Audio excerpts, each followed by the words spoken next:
Learning centre AKLC tutorials के YouTube channel में आपका स्वागत करता हूं। आज हम बात करेंगे इंडियन पॉलिटी सब्जेक्ट की, जो कि पटवा 2020 का एक महत्वपूर्ण सब्जेक्ट है सिलेबस का, भारतीय संविधान। तो देखिए, बात करते हैं कि इंडियन पॉलिटी का जो सब्जेक्ट है, इससे कम से कम 10 क्वेश्चंस आने की संभावनाएं हैं। 10 से ज्यादा भी क्वेश्चंस आ सकते हैं। हम बात करेंगे इसके 4 हिस्से। कह सकते हैं कि हम इंडियन पॉलिटी को या भारतीय संविधान को 4 भागों में बांटकर पढ़ेंगे। वो 4 भाग ए यानी पार्ट 1, भारत का संवैधानिक विकास, कि भारत का जो संविधान बना है उसका संवैधानिक विकास कैसे कैसे हुआ, उसे पढ़ेंगे, जिसके अंतर्गत हम पढ़ेंगे एक्ट्स, अधिनियम्स को। वो एक्ट जो कंपनी के शासनकाल में तथा क्राउन के शासनकाल में बने थे, जिनका बहुत ज्यादा योगदान है भारत के संविधान निर्माण में, इसलिए इसे बोला जाता है भारत का संवैधानिक विकास या अधिनियम एक्ट्स। पहले पार्ट में हम इन चीजों के बारे में बात करेंगे। ये जो एक्ट्स हैं, ये आपके सन 1773 ईस्वी से 1947 ईस्वी तक लगातार जो बने हैं उनके ऊपर बात। उसके बाद भाग सेकंड में हम पढ़ेंगे संविधान निर्मात्री सभा एवं समितियां। संविधान निर्मात्री सभा वह सभा है जिसने संविधान का निर्माण किया है। उसमें समितियां कौन कौन सी बनी, प्रारूप समिति हो गई, जैसे और कई समितियां बनी थी। उसके बाद अंतरिम सरकार बनी थी हमारी। तो वो सब कुछ हम भाग सेकंड में पढ़ेंगे। उसके बाद हमारा भारतीय संविधान लागू होगा। ये जो है ये 1950 तक का प्रोसेस है, संविधान निर्मात्री सभा एवं संविधान की समितियां। उसके बाद 1950 में हमारा संविधान बनकर तैयार हो गया। तो उसके बाद हम भाग 3 पढ़ाएंगे और भारतीय संविधान की व्याख्या को करेंगे। अब भारतीय संविधान व्याख्या से मतलब हमारा जो है वो है संविधान के जितने भाग हैं उनको बात करेंगे और उनमें जितने आर्टिकल्स हैं, टोटल आर्टिकल्स की बात करेंगे। लेकिन उनमें से हम आर्टिकल्स केवल वही पढ़ेंगे जो हमारे पेपर के लिए उपयोगी है। पेपर हमारा पटवा 2020 जो हमें करना है, तो उसे क्रैक करना है। तो उसमें जो आर्टिकल्स इंपॉर्टेंट है या जो हमें आर्टिकल्स ऐसे लगते हैं कि वो इंपॉर्टेंट होंगे, हम उनके ऊपर डिस्कशन करेंगे। उसके बाद जो रिमेनिंग पार्ट रह जाएगा वो भाग 4 रहेगा। भाग 4 में रहेगा विभिन्न महत्वपूर्ण आयोग, जैसे RPSC हो गया। तो इस तरह से जो आयोग हैं, कुछ जो महत्वपूर्ण आयोग हैं जिनके बारे में हमें डिस्कशन करना चाहिए पटवा 2020 के लिए, उन आयोगों के बारे में हम बात करेंगे सबसे अंत में। उसे हमने भाग 4 में रखा है।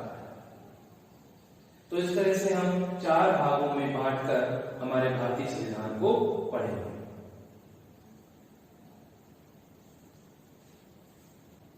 तो देखिए, पहला भाग ए, अधिनियम या एक्ट, भारत का संवैधानिक विकास। अब देखिए, सबसे बड़ी बात क्या है, भारत में जो शासन किया था अंग्रेजों ने, वो 2 प्रकार से हुआ। पहला जो समय काल है वो कंपनी का शासन कहलाता है। 1857 की क्रांति से पहले का, 1857 की जो क्रांति हुई थी उससे पहले का जो शासन कहलाता है वो कंपनी का शासन काल कहलाता है। और इसके बाद जो शासनकाल आया 1858 से लेकर 1947 तक का जो शासनकाल आया वो कहलाता है क्राउन का शासन। तो देखिए, क्राउन का जो शासन है वो और कंपनी का शासन, कंपनी का शासन अप्रत्यक्ष रूप से ही था। इससे हम अप्रत्यक्ष शासन भी कह सकते हैं, क्योंकि कंपनी का शासन नाम दिया गया है, परंतु ये शासन किसका था? ब्रिटिश का शासन। तो भारत में शासन किसका? ब्रिटेन का। दो तरीके से हुआ, पहला कंपनी का शासनकाल, दूसरा क्राउन का शासनकाल। तो कंपनी का जो शासनकाल था ये हम 1757 ईस्वी से 1857 ईस्वी तक मान सकते हैं। ये जो 100 साल है ये किसने राज किया? कंपनी ने। लेकिन किसका प्रतिनिधि बनकर? ब्रिटेन का, या ब्रिटेन के ताज का। इसलिए इस शासन काल को कहा जाता है अप्रत्यक्ष शासन काल। इसके बाद सीधे 1857 की क्रांति होती है। 1857 की क्रांति के बाद 1858 ईस्वी में डायरेक्ट क्राउन का शासन आ जाता है और क्राउन खुद शासन करता है। यूं कहिए कि खुद ब्रिटिश शासन अपने हाथ में ले लेते हैं ताज।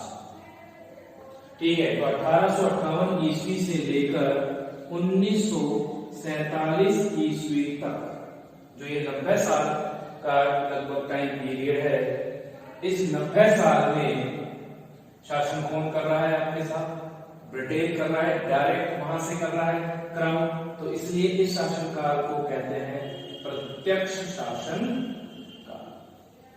तो ब्रिटेन का भारत में शासन दो तरीके से चला, कंपनी का शासनकाल के रूप में 1757 से 1857 तक, और फिर क्राउन के शासनकाल के रूप में चला 1858 से लेकर 1947 ईस्वी तक।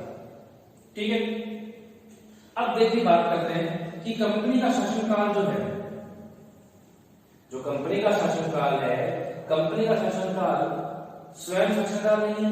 किसका है? अप्रत्यक्ष रूप से है, लेकिन किसका है? क्राउन का, ब्रिटेन की महारानी का या ब्रिटेन के राजा का शासनकाल है। लेकिन उसके प्रतिनिधि के रूप में भारत में कौन शासन करवा का काम देख रहे हैं? कंपनी देख रही है। तो कंपनी कहीं अपने शासन में विमुख ना हो जाए इनसे, इसलिए समय समय पर कंपनी के काम को नियंत्रित और नियमित करने के लिए अधिनियम बनाते हैं। करेंगे इससे पहले थोड़ा सा बेसिक बताना जरूरी था। अब बात करते हैं कि कंपनी का जो नाम है वो कौन सी कंपनी है? ईस्ट इंडिया कंपनी,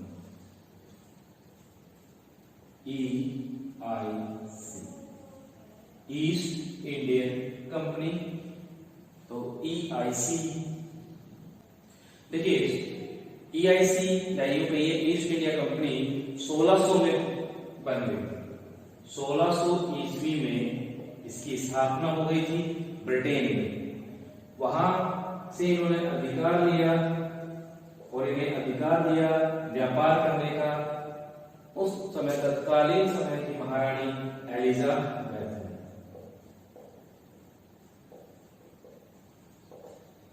कि आप जाइए और भारत में व्यापार कीजिए। तो 1600 ईस्वी में ये हमारे भारत आए। 1707 में आकर हमारा जो भारतीय शासन है मुगल साम्राज्य को बिखरने लगे। 1707 में औरंगजेब की मृत्यु हो जाती है और ये पूरा मुगल साम्राज्य धीरे धीरे बिखरने लग जाता है। तो उसके बाद धीरे धीरे इस प्रशासन में अपनी योगदान देने लग जाते हैं और 1757 का जो युद्ध है, प्लासी का युद्ध, ये निर्णायक साबित होता है और बंगाल इनके अधिकार क्षेत्र में आ गया। 1757 के इस युद्ध के बाद भारत में एक नए साम्राज्य की स्थापना होने लग जाती है और वो कहलाता है कंपनी का शासन। 1757 से लेकर 1773 तक आते आते कंपनी काफी भारत के हिस्से को अधिकार क्षेत्र में ले लेती है और कंपनी के इस तरह से अधिकार क्षेत्र में लेने से ब्रिटेन को अब भारत में इंटरेस्ट आने लगता है। तो उन्होंने कंपनी के शासन को नियंत्रित और नियमित करने के लिए क्या करा, उनके अधिकारों को नियंत्रित करने के लिए कंपनी अपना संपूर्ण अधिकार फैलाना दे, इसलिए उन्होंने क्या किया, सन 1773 ईस्वी में एक एक्ट लेके आए।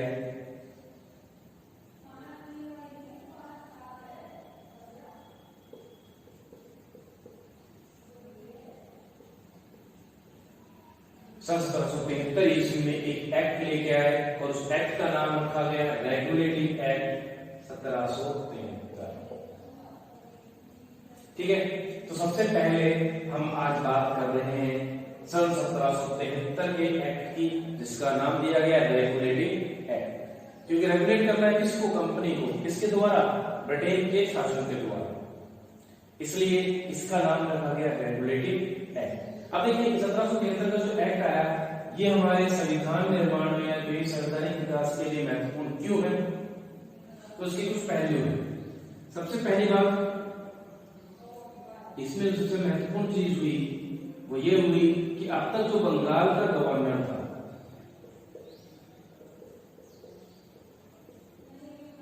वो केवल बंगाल देख रहा था, लेकिन अब बंगाल के गवर्नर को बना दिया गया गवर्नर जनरल। बंगाल के गवर्नर को बंगाल का गवर्नर जनरल बना दिया गया और इसके अधिकार क्षेत्र में बंगाल, बंबई तथा मद्रास प्रेसिडेंसियों को दे दिया गया। बंगाल, बंबई तथा मद्रास प्रेसिडेंसियों किसके अंदर दे दिया गया, गवर्नर जनरल के अंदर, जो कि पहले बंगाल का गवर्नर था, अब वही क्या बन गया, बंगाल का गवर्नर जनरल बन गया। और बंगाल के पहले गवर्नर जनरल जो थे वो थे लॉर्ड वॉरेन हेस्टिंग। तो लॉर्ड वॉरेन हेस्टिंग थे जो उस समय तत्कालीन गवर्नर थे बंगाल के, उन्हें ही बंगाल का क्या बना दिया गया, गवर्नर जनरल बना दिया गया और उन्हीं को के अंडर बंगाल, बंबई और मद्रास को उन्हीं के अंडर दे दिया गया। ठीक है, अब गवर्नर जनरल के लिए एक कार्यकारी समिति बनाई गई। गवर्नर जनरल के कामों को देखने के लिए, उसका सहयोग करने के लिए एक कार्यकारी परिषद बनाया गया, जिसमें 4 सदस्यों की नियुक्ति की गई। जिसमें कितने सदस्य रखे गए, 4 सदस्य नियुक्त किए गए। अब देखिए यहाँ पे गवर्नर जनरल है, उस समय की प्रेसिडेंसियों का प्रमुख है और उसकी सहायता के लिए क्या बनाई गई, कार्यकारी परिषद। जैसा कि हम आज भी देखते हैं कि प्रधानमंत्री के साथ साथ उसका मंत्री परिषद उसके कार्यों में सहयोग करने के लिए और विभिन्न तरह के कार्यों में उसका सहयोग कर उसे मार्गदर्शन करने के लिए बनाया जाता है। तो वहीं 1773 के एक्ट में एक महत्वपूर्ण बात यहाँ पे आती है कि क्या किया गया, गवर्नर जनरल का साथ देने के लिए कार्यकारी परिषद बनाई गई। सबसे पहला महत्वपूर्ण कार्य हो गया।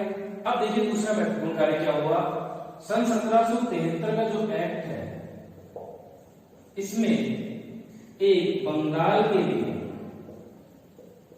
इसके लिए बंगाल के लिए सर्वोच्च न्यायालय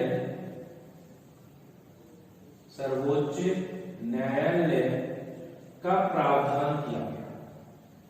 सन 1773 ईस्वी के रेगुलेटिंग एक्ट में बंगाल के लिए सर्वोच्च न्यायालय का प्रावधान किया गया, जिसे कि अपेक्स न्यायालय के रूप में सन 1774 में, कौन से सन में, सन 1774 ईस्वी में fort William Calcutta, fort Williams Calcutta में स्थापित किया गया। हम हमारा सर्वोच्च न्यायालय जो आज है उसकी नींव कहां डली? 1773 के रेगुलेटिंग एक्ट में डली। 1774 में बनके स्थापना हो गई, स्टार्ट हो गया। और उस समय तत्कालीन समय में 1+3 न्यायाधीशों की नियुक्ति की गई। यहाँ जो 1 है ये मुख्य न्यायाधीश तथा 3 अन्य न्यायाधीशों की नियुक्ति हुई। जो मुख्य न्यायाधीश बने उस समय तत्कालीन समय में बंगाल में सर्वोच्च न्यायालय के वो थे सर एलिजा एम। ये प्रथम मुख्य न्यायाधीश बने थे। इसके अलावा जो 3 अन्य न्यायाधीश थे वो थे लॉर्ड टाइड, लॉर्ड चैम्बूस तथा लॉर्ड लेमनस्टर। ठीक है, तो 3 जो अन्य न्यायाधीश बने वो बने लॉर्ड टाइड, लॉर्ड चैम्बूस, लॉर्ड लेमनस्टर तथा एक जो मुख्य न्यायाधीश बने सर एलिजा एम। ठीक है, तो 1774 ईस्वी में हमारे पास क्या बन के आ गया? सर्वोच्च न्यायालय। लेकिन इसका अधिकार क्षेत्र समय से केवल बंगाल और उसके आसपास का इलाका जो था वो इसके अधिकार क्षेत्र में था। संपूर्ण भारत नहीं था, केवल बंगाल और बंगाल के आसपास का थोड़ा बहुत क्षेत्र। लेकिन सर्वोच्च न्यायालय में न्यायिक प्रक्रिया की शुरुआत सन 1773 के इसी रेगुलेटिंग एक्ट में हमें देखने को मिली। तीसरा जो कार्य हुआ वो हुआ ये कि कंपनी के जो अधिकारी थे, कंपनी में जो कार्यरत अधिकारी थे, उनको निजी व्यापार तथा मूल निवासियों से रिश्वत लेने पर रोक लगा कि भाई आप कंपनी में अगर काम कर रहे हैं, कंपनी के अधिकारी हैं, कंपनी में आप अपना योगदान दे रहे हैं, तो आप कोई निजी व्यापार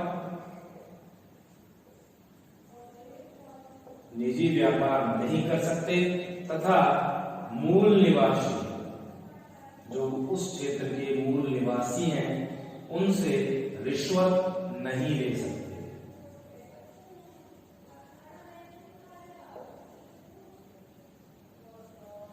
मूल निवासी से रिश्वत नहीं ले सकते। तो ये 2 कामों पर रोक लगा दी। किसके लिए? ईस्ट इंडिया कंपनी में कार्यरत अधिकारियों के लिए। तथा चौथा जो काम हुआ वो हुआ कि ईस्ट इंडिया कंपनी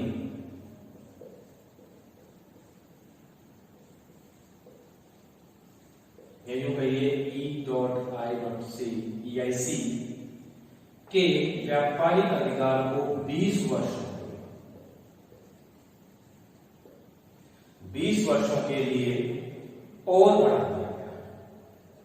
सन 1773 के इस एक्ट ने क्या किया कि 20 वर्षों के लिए कंपनी के अधिकार, जो व्यापारिक अधिकार थे, उन्हें और बढ़ा दिया गया कि आप आगे 20 साल और व्यापार करिए। देखिए अब दूसरा पढ़ते हैं act Pitt's India act 1784, 1784 Pitt's India act. क्या था इसमें? देखिए पिट्स जो है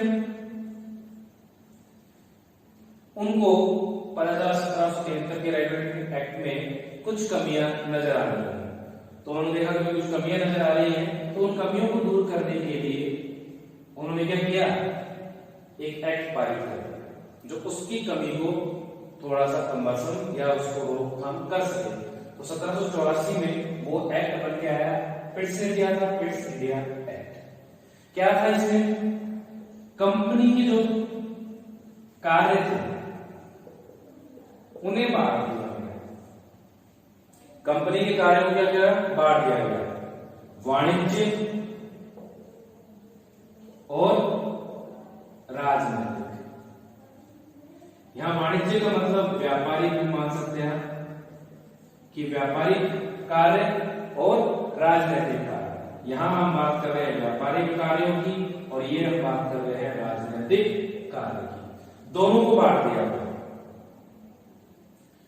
वाणिज्यिक कार्यों के कंट्रोल के लिए 1773 में भी कंट्रोल कोड बना दिया गया था, परंतु अब क्या कर दिया गया, विस्तारित रूप से कर दिया कि कंपनी कार्य को दो भागों में विभक्त कर दिया जाए। एक व्यापारिक कार्य को देखेगा और दूसरा राजनीतिक कार्य। राजनीतिक कार्य के कंट्रोल के लिए बोर्ड ऑफ कंट्रोल,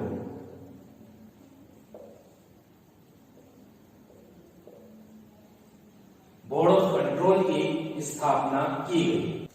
राजनीतिक कार्यों के लिए बोर्ड ऑफ कंट्रोल की स्थापना की गई तथा वाणिज्यिक कार्यों के लिए court of directors, court of directors की स्थापना की गई। किस एक्ट में? सन 1784 पिट्स इंडिया एक्ट के अंतर्गत। ये सबसे पहला कार्य किया गया कंपनी के कार्यों के अंतर्गत। किसी कंपनी के कार्यों को विभक्त कर दिया गया व्यापारिक और राजनीतिक कार्यों के अंतर्गत। दूसरा महत्वपूर्ण कार्य जो हुआ वो हुआ भारत के जो विषय हैं उन्हें प्रत्यक्ष रूप से ब्रिटिश संसद के सामने रखा गया। अब डायरेक्ट हम क्या कर सकते थे, अपने विषयों को ब्रिटिश संसद के सामने ले जा सकते थे। तीसरा जो महत्वपूर्ण कार्य हुआ वो ये हुआ कि बंगाल तथा मद्रास के गवर्नर को भी परिषद बनाने का अधिकार दे दिया गया। क्या वो भी अपनी परिषद की स्थापना कर सकते हैं। तथा अंतिम जो भारत में कंपनी के आधिपत्य के जो क्षेत्र थे उन्हें ब्रिटिश आधिपत्य क्षेत्र कहा जाने लगा। तो पिट्स इंडिया एक्ट के तहत जो बातें आई वो सबसे पहले क्या है, कंपनी के कार्यों का बंटवारा। दूसरा मद्रास तथा बंबई के गवर्नरों को परिषद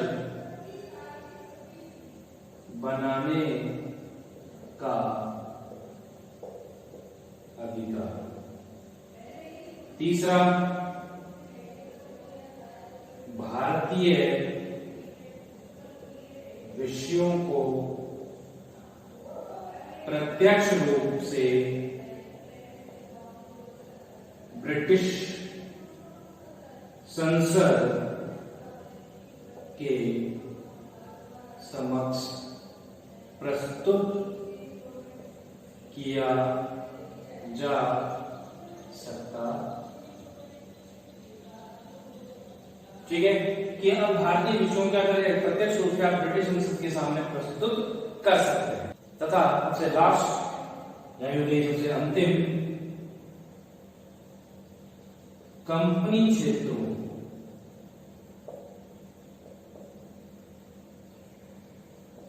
ब्रिटिश आधिपत्य कहा गया।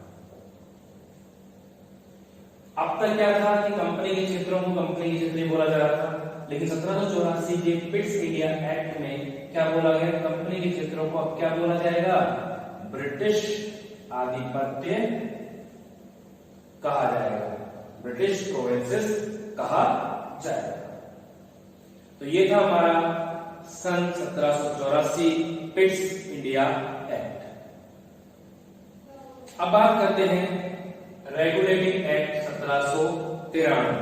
अब हम देखिए दो एक्ट पढ़ चुके हैं अभी तक, regulating act 1773, Pitt's India act 1784 और हम तीसरे एक्ट की बात कर रहे हैं रेगुलेटिंग एक्ट 1793। सन 1793 में ये जो एक्ट आया इसमें पहली बार इंडियन सिविल सर्विसेज ICS का आयोजन हुआ और उसकी डेट थी 21 अप्रैल सन 1793। इसलिए 21 अप्रैल को सिविल सर्विस डे भी कहा जाता है। इसलिए हम 21 अप्रैल को क्या मनाते हैं, सिविल सर्विस डे के रूप में बनाते हैं। सिविल सर्विस डे के रूप में बनाते हैं।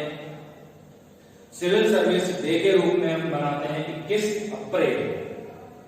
इसी वजह से बनाते हैं क्योंकि इंडियन सिविल सर्विसेज का जो आयोजन हुआ था प्रथम बार भारत में, वो हुआ था 21 अप्रैल 1713 में।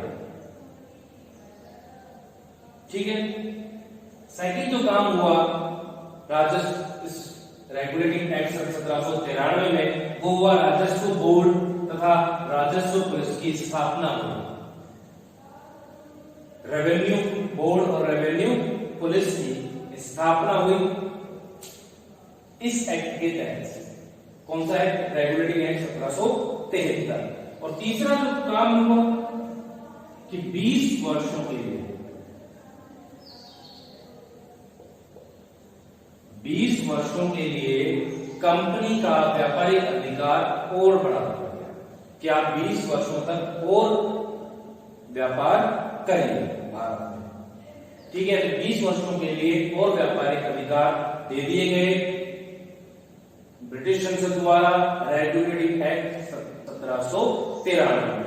तो ये 3 महत्वपूर्ण कार्य हुए सन 1793 में। पहला आईसीएस का आयोजन, दूसरा राजस्व बोर्ड और राजस्व पुलिस की स्थापना, और तीसरा 20 वर्षों के लिए और अधिकार दे दिए गए व्यापारिक क्षेत्र में कंपनी को ब्रिटिश संसद द्वारा। अब हम बात करते हैं हमारे चौथे एक्ट की, चार्टर एक्ट 1813। सन 1813 में आया था, जिसका नाम कर दिया गया चार्टर एक्ट। और इस चार्टर एक्ट में जो कहा गया वो ये कहा गया कि कंपनी का जो व्यापारिक अधिकार क्षेत्र था अब उसे बांध दिया गया। अब तक क्या किया गया? सन 1773 में 20 वर्षों के लिए बढ़ा दिया गया था। 1793 में आया एक्ट, उसने फिर 20 वर्षों के लिए बढ़ा दिया। तो अब 1813 में जो एक्ट आया उसने व्यापारिक अधिकार कंपनी के क्या कर दिए? समाप्त कर दिए कि अब एकाधिकार आपका नहीं है भारत में व्यापार करने के लिए। लेकिन 2 व्यापारिक क्षेत्र छोड़ दिए, चाय का और चीन के साथ व्यापार। चाय का व्यापार और चीन के साथ व्यापार, ये 2 व्यापार, एक चाय का व्यापार और एक चीन के साथ व्यापार, ये 2 व्यापार छोड़ दिए गए। इनको छोड़कर सारे व्यापार अधिकार, जो व्यापारिक अधिकार थे कंपनी के पास से पहले एकाधिकार, उन्हें समाप्त कर दिया गया। और संपूर्ण ब्रिटिश कंपनियों के लिए, जो भी ब्रिटिश कंपनियां और थी ब्रिटेन में, उन सब के लिए अब भारत के व्यापारिक क्षेत्र के दरवाजे खोल दिए गए। यही एक्ट है जिसके द्वारा और कंपनीज भारत में व्यापार करने के लिए आई ब्रिटेन से। ना कि ईस्ट इंडिया कंपनी अकेली ही नहीं रही, और कंपनीज भी अब व्यापार क्षेत्र में अपने कदम जमाने लगी। तो एक तरह से ये था कि प्रशासनिक अधिकार और व्यापारिक अधिकार दोनों बांट दिए गए थे। अब उन अधिकारों को बांटने के बाद हमने देखा था बोर्ड ऑफ कंट्रोल और बोर्ड ऑफ डायरेक्टर्स बना दिए गए थे उनको नियमित रखने के लिए, उनको संभालने के लिए। अब राजनीतिक अधिकार जो थे उनमें कंपनी को प्रशासनिक अधिकारों में बार बार क्या करना पड़ता था? ब्रिटिश संसद का वो करना पड़ता था। लेकिन व्यापारिक अधिकार उनके एक वश थे। कहीं व्यापार में बढ़ते बढ़ते प्रशासन में भी एकाधिकार न ले, उसी को ध्यान में रखते हुए ब्रिटेन ने क्या किया? कंपनी का व्यापारिक एकाधिकार भी समाप्त कर दिया भारत में। केवल चीन और चाय का व्यापार, लेकिन चाय का व्यापार मत करना,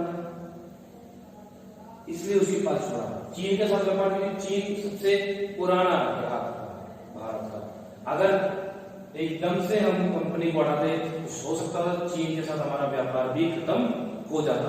तो इसलिए ब्रिटेन ने ध्यान में रखते हुए ये 2 व्यापार, इसलिए कंपनी ने के पास 2 अधिकार छोड़े ब्रिटिश संसद ने कि चाय का और चीन के साथ व्यापार। इसके अलावा सारे और व्यापारिक अधिकार समाप्त कर दिए गए और सारी ब्रिटिश कंपनियों के लिए वो अधिकार खोल दिए। तो 1813 के एक्ट के बाद सन 1833 में चार्टर एक्ट फिर से आया, 20 साल बीत गए। अब जो एक्ट आया उसमें सबसे पहला जो काम हुआ वो हुआ भारत का केंद्रीकरण में प्रथम कदम। केंद्रीकृत प्रक्रिया का जो शुभारंभ हुआ वो 1833 में हुआ। केंद्रीकरण का उदाहरण कैसे माना जाएगा, क्योंकि बंगाल का जो गवर्नर जनरल था उसे भारत का गवर्नर जनरल बना दिया गया। मतलब अब संपूर्ण भारत जो है वो एक अधिकारी के अंदर आएगा, और वो अधिकारी कौन होगा, भारत का गवर्नर जनरल, जो कि अब बंगाल का गवर्नर जनरल था, अब वही क्या बन गया, भारत का गवर्नर जनरल। और इस समय जो गवर्नर जनरल थे वो थे लॉर्ड विलियम बेंटिक।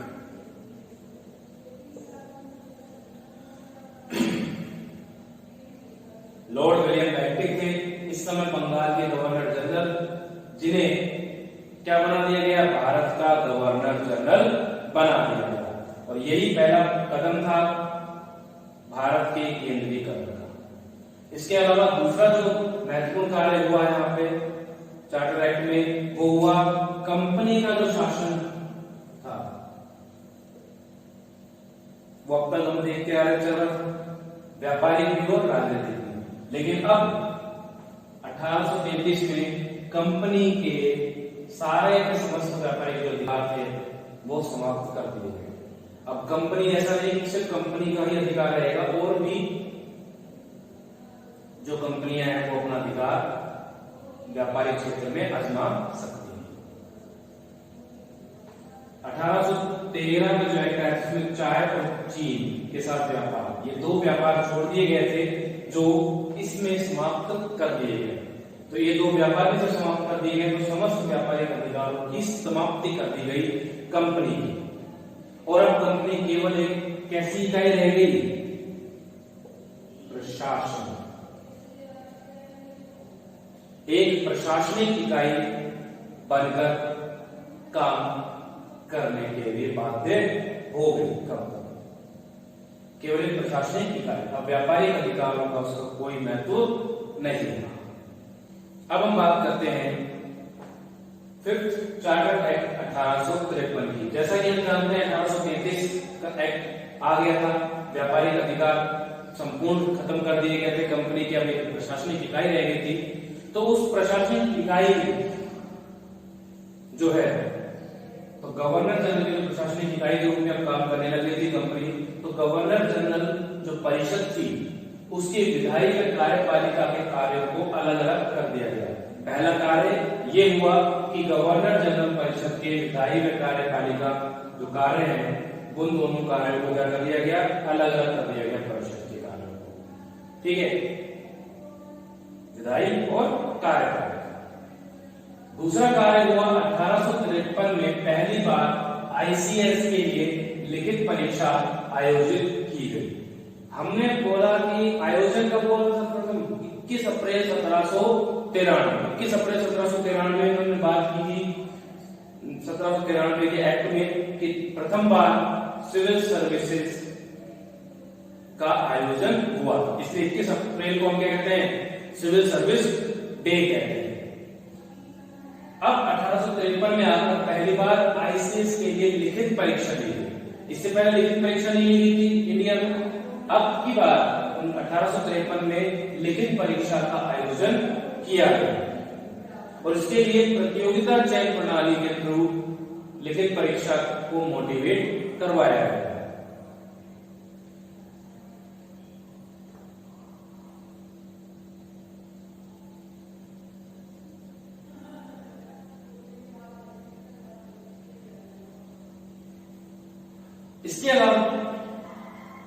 इसके अलावा एक अन्य महत्वपूर्ण कार्य भी हुआ, क्योंकि हम जानते हैं कि अब प्रशासनिक इकाई बन के रह गया, व्यापारिक अधिकार खत्म हो गए, तो कोड ऑफ डायरेक्टर्स या बोर्ड ऑफ डायरेक्टर जो कि व्यापारिक मामलों को देखा करते थे, उनके सदस्यों की संख्या को क्या कर दिया, कटौती कर दी गई। पहले व्यापारिक मामले देखते थे, इसलिए व्यापारिक अधिकार क्षेत्र थे कंपनी के पास, तो ये तो बोर्ड ऑफ डायरेक्टर्स बनाए गए थे।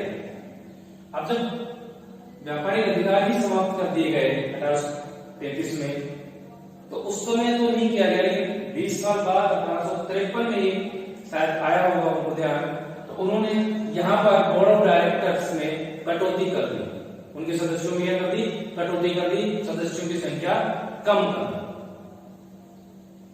तो ये थे हमारे एक्ट 1853 चार्टर एक्ट, यानी चार्टर अधिनियम 1853। ये जो एक्ट है ये अंतिम एक्ट है कंपनी के शासनकाल के अंतर्गत, क्योंकि इस एक्ट के बाद 1857 की क्रांति हो जाएगी। 1857 की क्रांति के कारणवश कंपनी का शासन रोक दिया जाएगा और क्राउन स्वयं सीधे प्रत्यक्ष रूप से खुद का शासन बताएगा और 1858 में फिर एक एक्ट लेकर आएगा, भारत शासन अधिनियम एक्ट 1858। तो ये सबसे अंतिम एक्ट है कंपनी के शासनकाल का। तो यहाँ पर इस एक्ट के साथ ही हमारा जो टाइम पीरियड था 1757 ईस्वी से 1857 ईस्वी कंपनी का शासनकाल के अधिनियमों का पोर्शन फिनिश होता है। तो आज के लिए इतना ही। मैं सुनील कुमार शर्मा आप लोगों से विदा लेता हूं। नेक्स्ट लेक्चर में हम कंपनी के शासन काल में हुए अधिनियमों से आगे बढ़ेंगे और क्राउन के शासन काल में हुए अधिनियमों के बारे में चर्चा करेंगे। जब तक के लिए शुभ रात्रि, स्वस्थ रहें, सुरक्षित रहें। नमस्कार।